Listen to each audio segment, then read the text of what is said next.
This is GamesAtWork.biz, your weekly podcast about gaming, technology, and play. Your hosts are Michael Martin, Andy Piper, and Michael Rowe. The thoughts and opinions on this podcast are those of the hosts and guests alone and are not the opinions of any organization which they have been, are, or may be affiliated with. This is episode 535, The Poetry of Doom.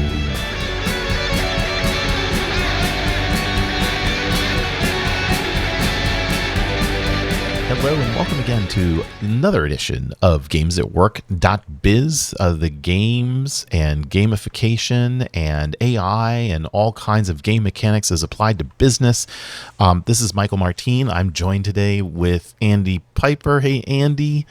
Hi, how are Michael. you? I am okay. Yes, we used to say metaverse. We're going to start talking about virtual worlds and 3D things instead, I think, because it's had a bit of a setback. Bit of a rough time recently, but we'll come on to that. In the meantime, we've not recorded for a few weeks for reasons, and so we've had a bit of a build-up of different stories, but we've managed to pull things together in a way that we think makes some sense. And the first one we had is that large language models can be tricked into going outside of their guardrails with poetry. I loved this.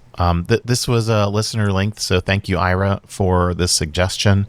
The catchphrase for this is adversarial poetry, which isn't that just so delightful turn of a phrase? It's great, and that was the reason just before we started recording that I started talking about Cory Doctorow with you, because he has the phrase of adversarial interoperability. So this idea of adversarial poetry in the case of this story, which comes from PC Gamer, which is where the report that we've got is posted. Yes, I agree. It's a very interesting technique. It's a paper, but from the University of Rome and another school as well, I think. And demonstrating that you can reliably trick large language models into ignoring their safety guidelines by phrasing your requests in poetic and metaphors. I'm definitely going to have to try this. And I'll tell you why I'm going to have to try this. It's because I recently attempted to get some ASCII art. I'd seen this on, I think it was on a YouTube video.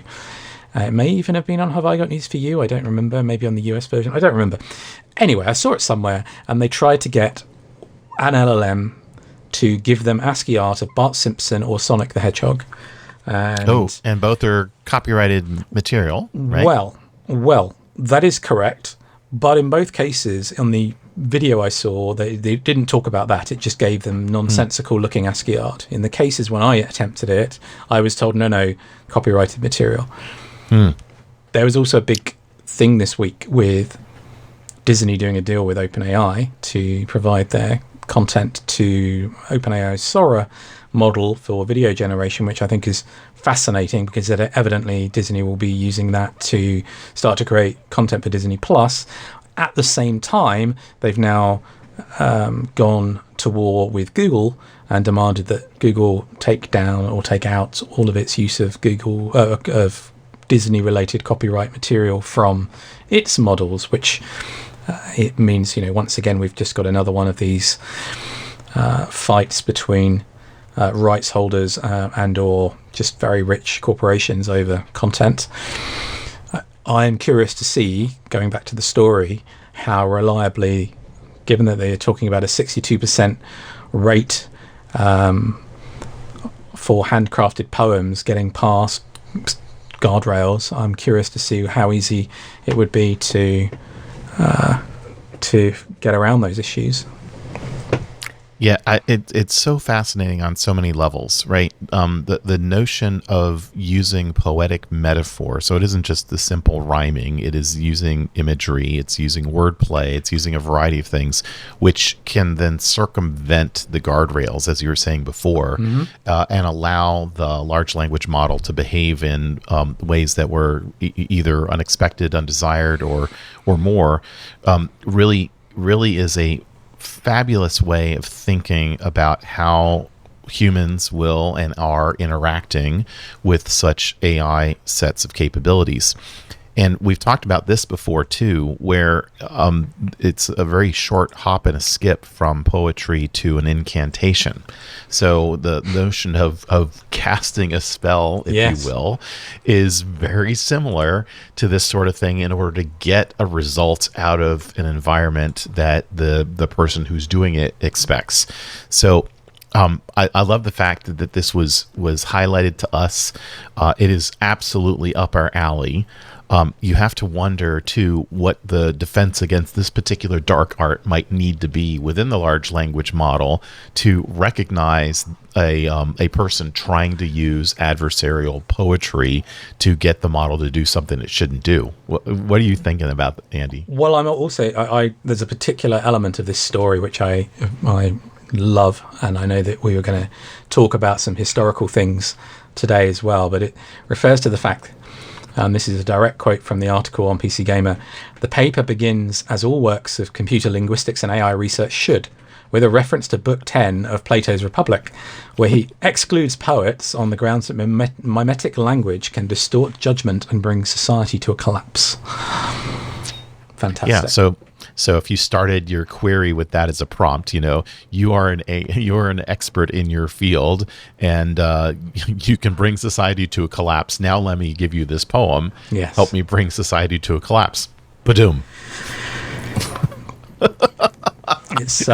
It's really interesting stuff, and we know very well that a lot of these tools are easy to trick and far too easy to believe if you're not careful. So definitely worth paying attention to.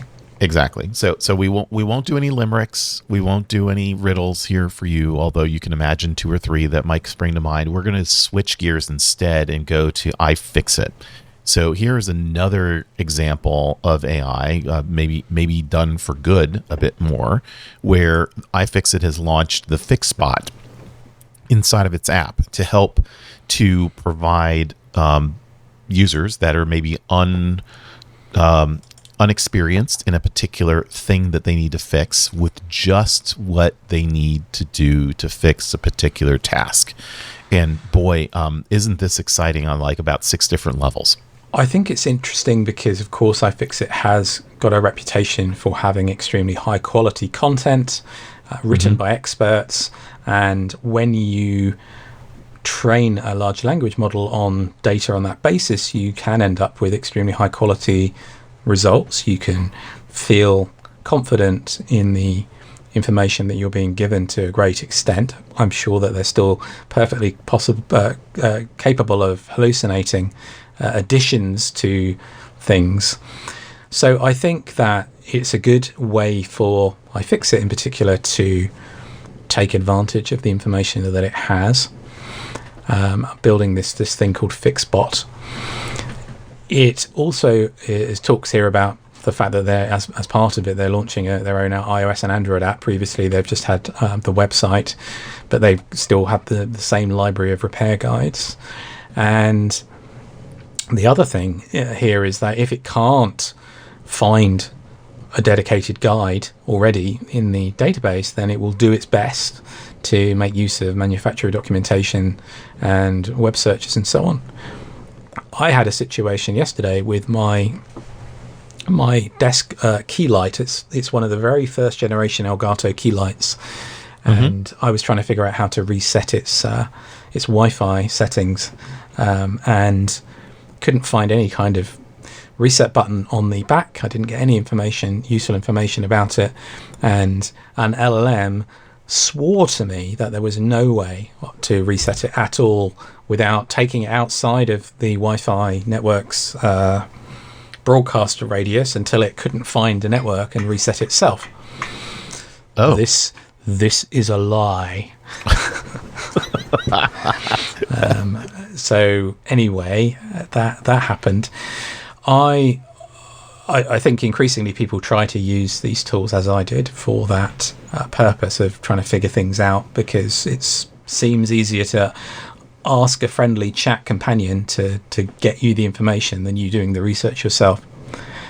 The final point about this, though, with iFixit is presumably they're they're either running the whole thing internally, or they fed it to an existing model, existing platform to do all of the smarts.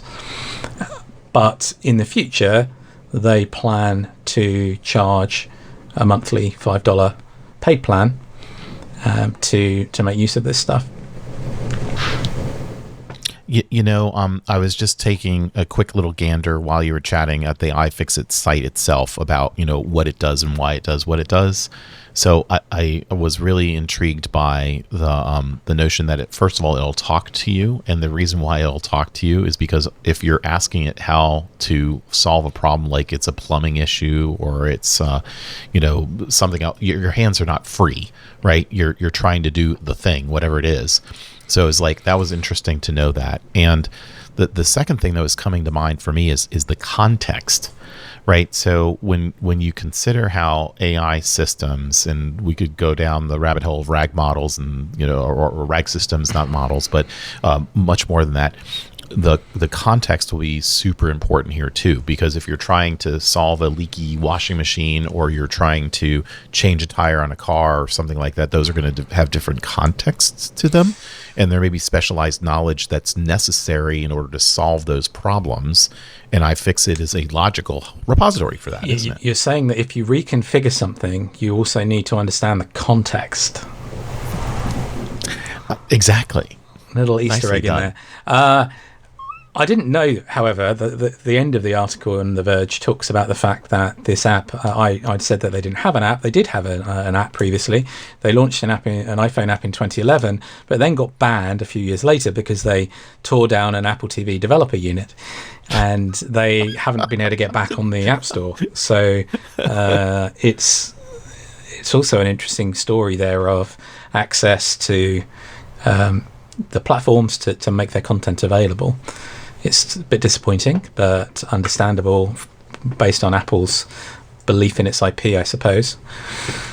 Anywho, let's move along. Digital twins.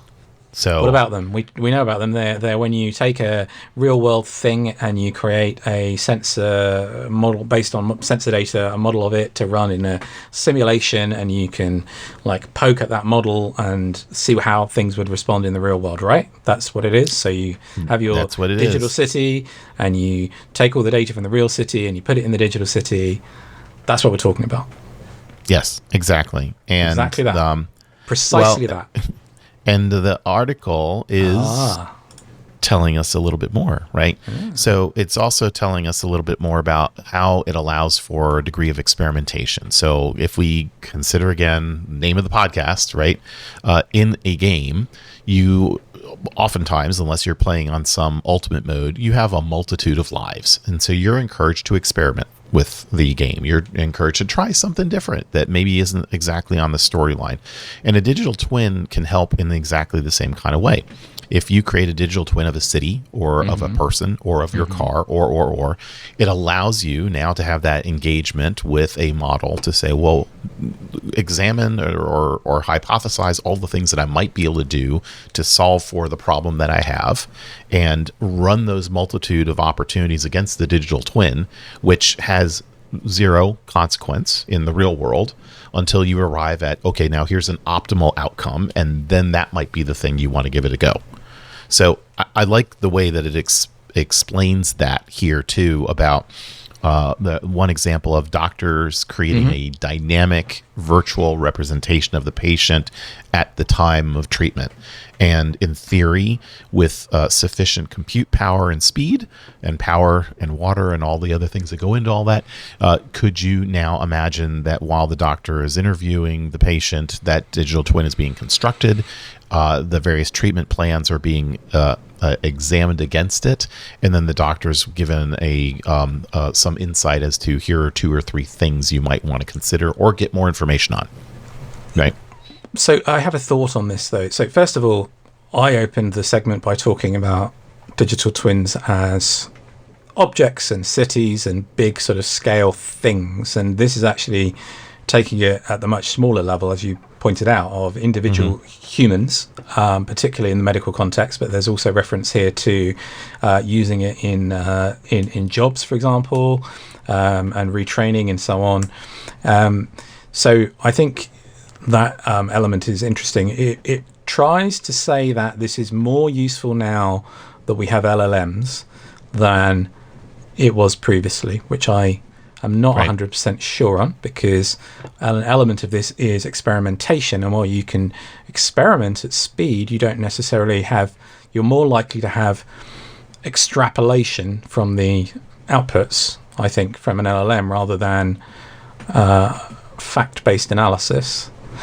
And the other thing I would say to what you just described, i.e. that you could be interviewing a patient and building a digital twin, yes, but you need, in my opinion and understanding, you need a high fidelity level of factual data to be able to proceed with experimenting and creating new models, right? Because if I say, I don't feel so great when it's cold, that's not a quantifiable thing, right? Sure. If I eat cheese, context matters, right? doesn't it? Exactly. If I eat cheese, then my arm goes dead or something weird, right? I mean, yeah. How can you need much more granular data?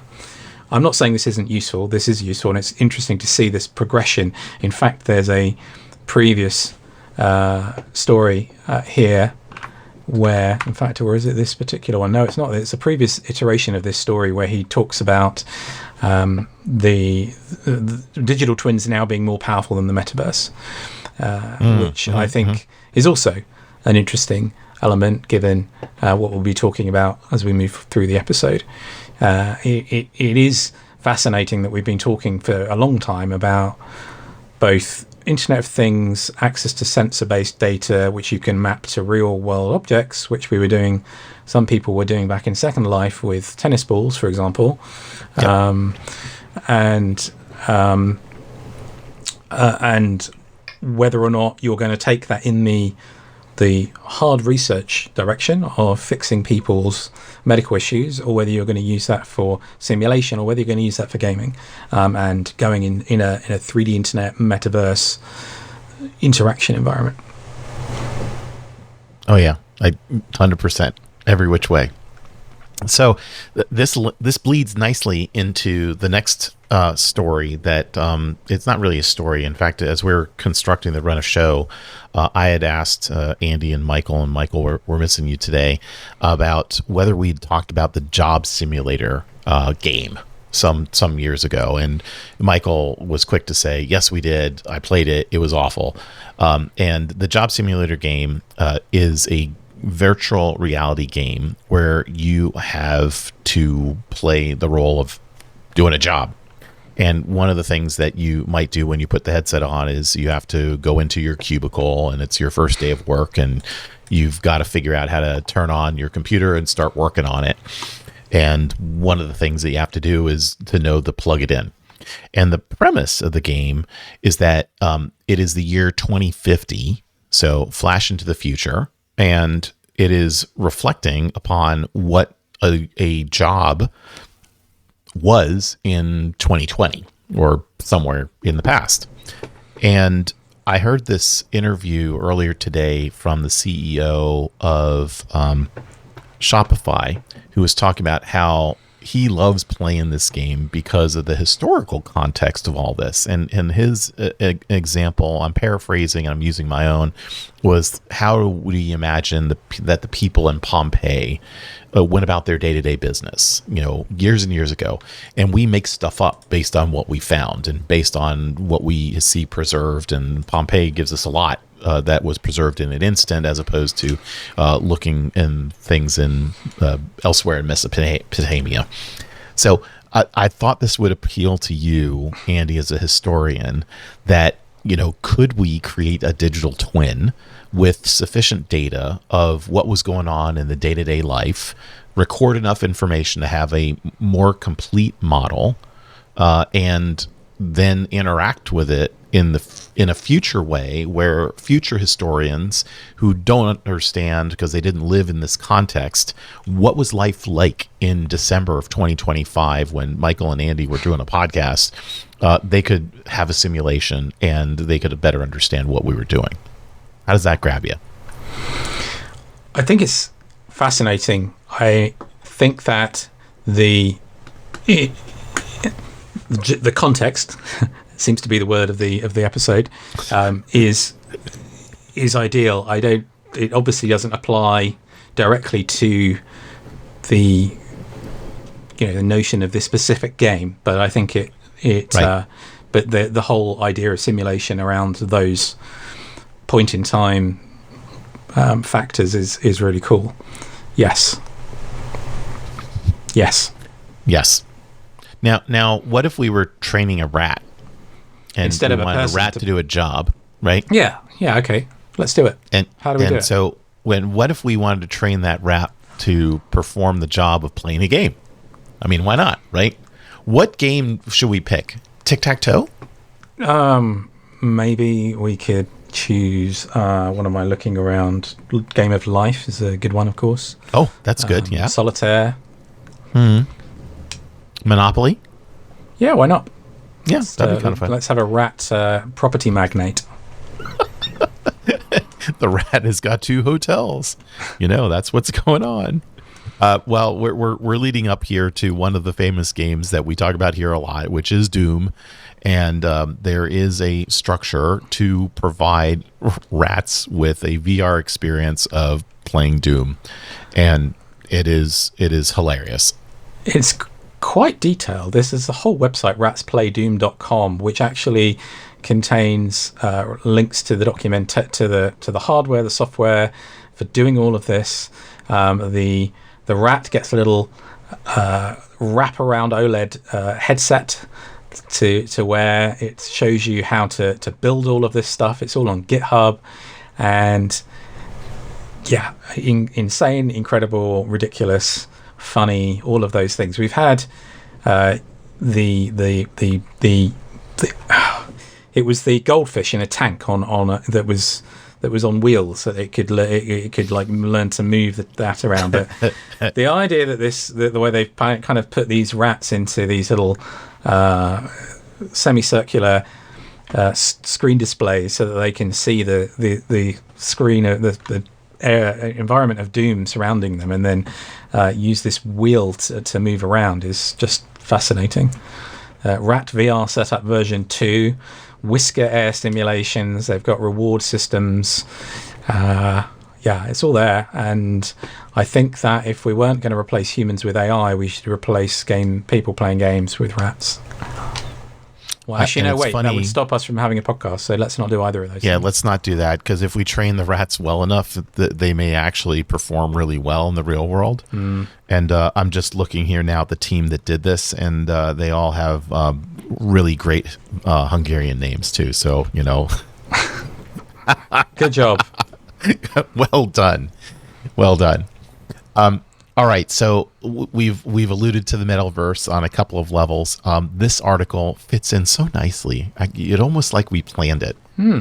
There's an article from 9to5Mac about Rewind, yes, which was one of Meta's acquisitions. And Rewind's deal was, hey, we're going to record everything. It's life logging on a lot of levels, it's right? It's very similar to the thing so it ran on the Mac, I believe, only have run on the Mac. It's very similar to what Microsoft subsequently built into Windows 11, where Windows Recall, which was recording everything that did. I don't know specifically what the technical difference was.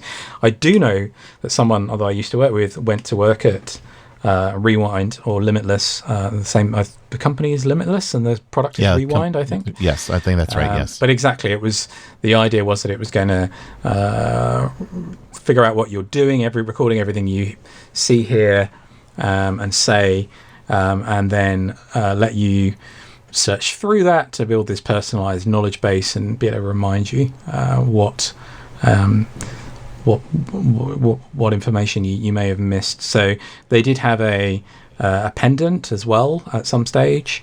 The company is, as you say, has now been acquired by Meta, and it's been shut down. Basically, they've killed the app. Evidently, I was mistaken. It was originally a native macOS app, and then came out on other platforms as well with the pendant. we've seen a few of these things come and go in the last year or two, haven't we? And it's only within the last year or two. It's been a remarkably compressed period of technology history, I think. Well, it absolutely has. Now, I'm going to link back again to that same interview I was hearing with the CEO of Shopify. The gentleman's name is Toby Lütke. And one of the things he was talking about was the fact that he had been taking snapshots of his computer on a regular basis for years. Right. What was he working on? What was he doing? So he was doing his own version on of the this. Screen or the whole computer? Oh, right. So he was basically just doing screen captures of himself. So screen captures on. Right. So that forms the basis of what was he doing? What was he working on? What are the things that were going on in his life? So when you think about a rewind kind of experience, or you think about what he was doing, or you think about our corpus here of Games at Work podcasts, all of that becomes incredibly valuable to hoover up and provide back to the word of the day, right? Interesting. Yeah, it's definitely... If you're doing that, it gets creepy and weird where it's being sucked up into a cloud or LLM or something like that. That you don't control. Correct. Right. Exactly the word I was about to use. If you don't have control of it, if there's no transparency of it, then it would be... it would be much more problematic.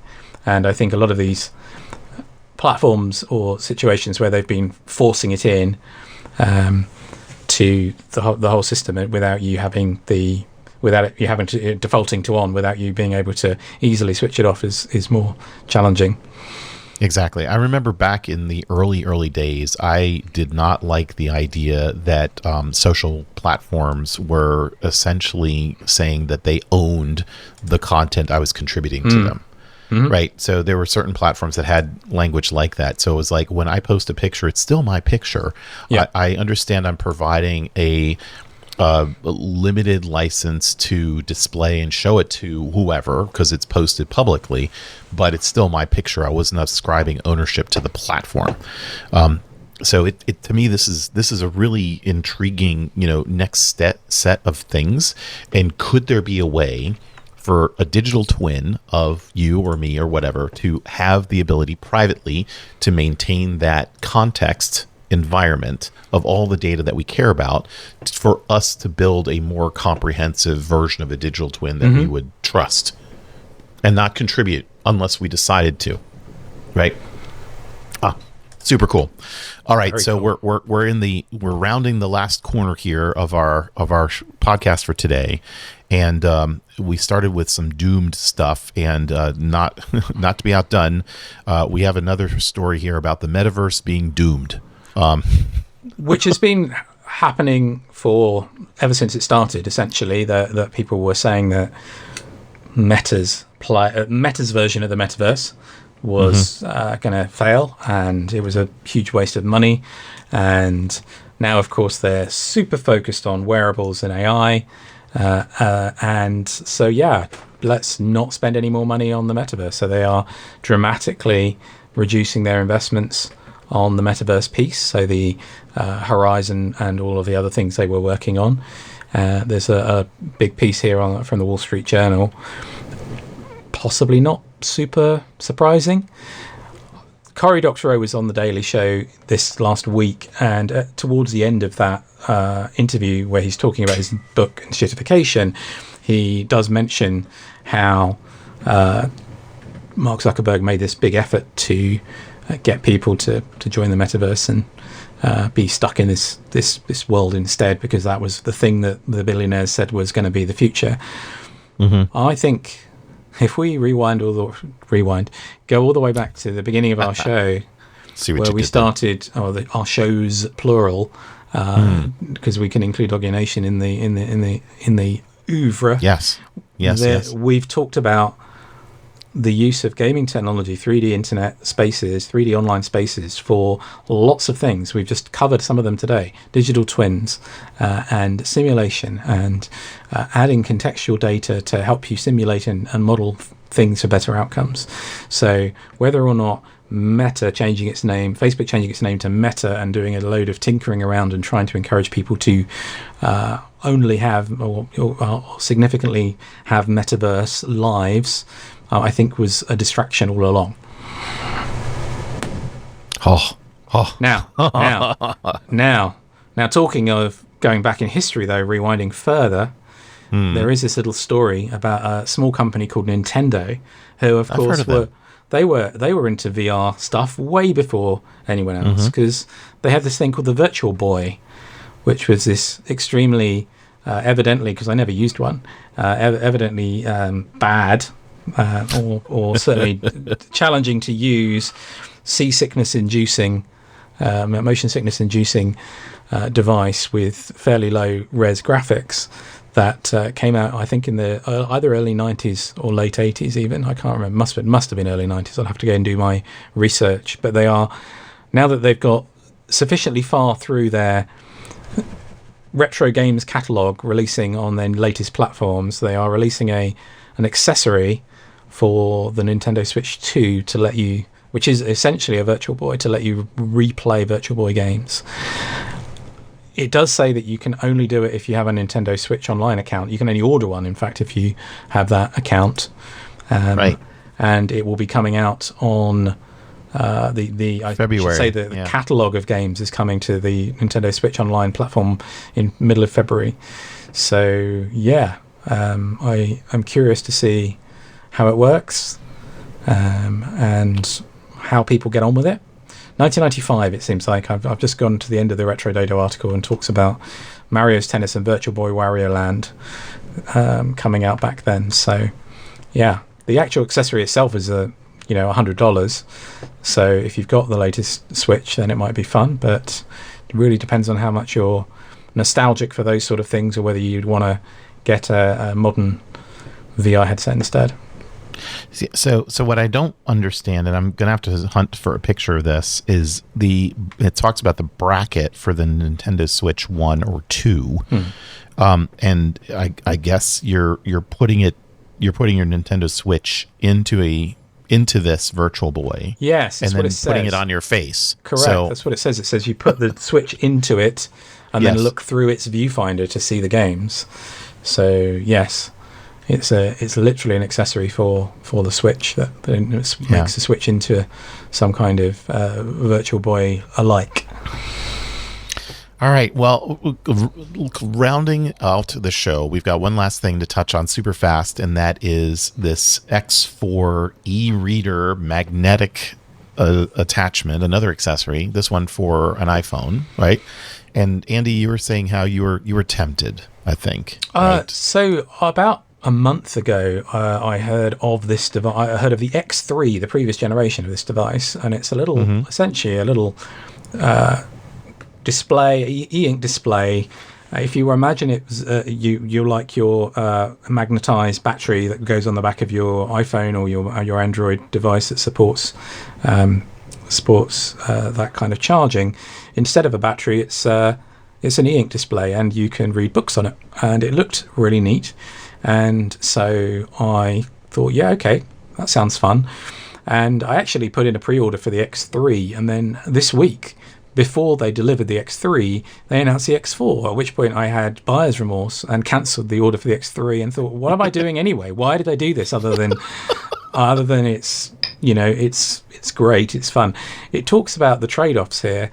So the X4's e-ink screen resolution is 220 ppi, and most of your actual e-readers are 300. So your text is not going to be as sharp as you might think. And of course, it's not backlit. So it's convenient in the sense that if you're outdoors and you want to look at some e-ink written text, then fine.